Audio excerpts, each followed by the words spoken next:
আজ পয়লা ফাল্গুন, ঋতুরাজ বসন্তের প্রথম দিন।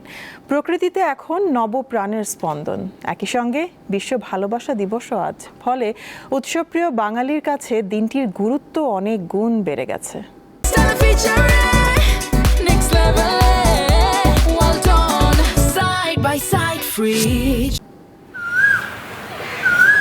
বিদায় নিল শীত, দুয়ারে এলো ঋতুরাজ বসন্ত। ফাল্গুনের আগুন রাঙা পলাশ আর ভালোবাসার লাল গোলাপে আজ দুই উৎসবের এক মহামিলন। এটা একটা ঐতিহ্য, যেটা হচ্ছে বাঙালিরা অনেক দিন যাবত ধরে রেখে আসছে। বসন্ত তো মেইনলি আমরা সেলিব্রেট করি ফাল্গুনের প্রথম তারিখ। আজকে ফাল্গুন শুরু হচ্ছে, শীত চলে যাচ্ছে। বাসন্তী রঙে সেজেছে প্রকৃতি, আর মানুষের মনে লেগেছে ভালোবাসার রং। নানা ঝঞ্ঝাটে ভরা এই শহরে চারিদিকে কেবলই রঙের আভা, সবখানেই যেন উৎসবের আমেজ।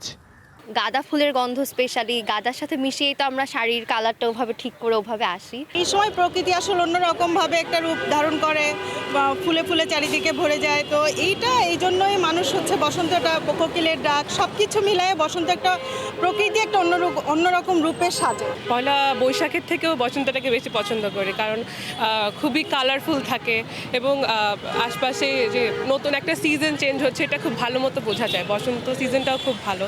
বাঙালির জীবনে ফাল্গুন আসে নবজাগরণের বার্তা নিয়ে। ঋতুরাজ আর ভালোবাসার যৌথ আবেশ আমাদের মনে করিয়ে দেয় জীবন একঘেয়ে নয়, প্রাণবন্ত ও রঙিন। এবছর পয়লা ফাল্গুন, বসন্তের শুরু, ভালোবাসা দিবস, তাই সবাই একটু ফ্যামিলিকে নিয়ে বেরোতে চায়। আমিও ফ্যামিলিকে নিয়ে বেরোলাম। ফাল্গুনে ভালোবাসায় সবাই যেন সুখী থাকে, মর্মটা বুঝতে পারে যে ভালোবাসাটা কি। ভ্যালেন্টাইন্স ডে আসলে প্রতিটা দিনই ভ্যালেন্টাইন্স ডে, কারণ ভালোবাসা কোনোদিন মারা যায় না, প্রতিদিনই ভালোবাসা থাকে। কিন্তু পয়লা ফাল্গুন বছর একদিনই আসে।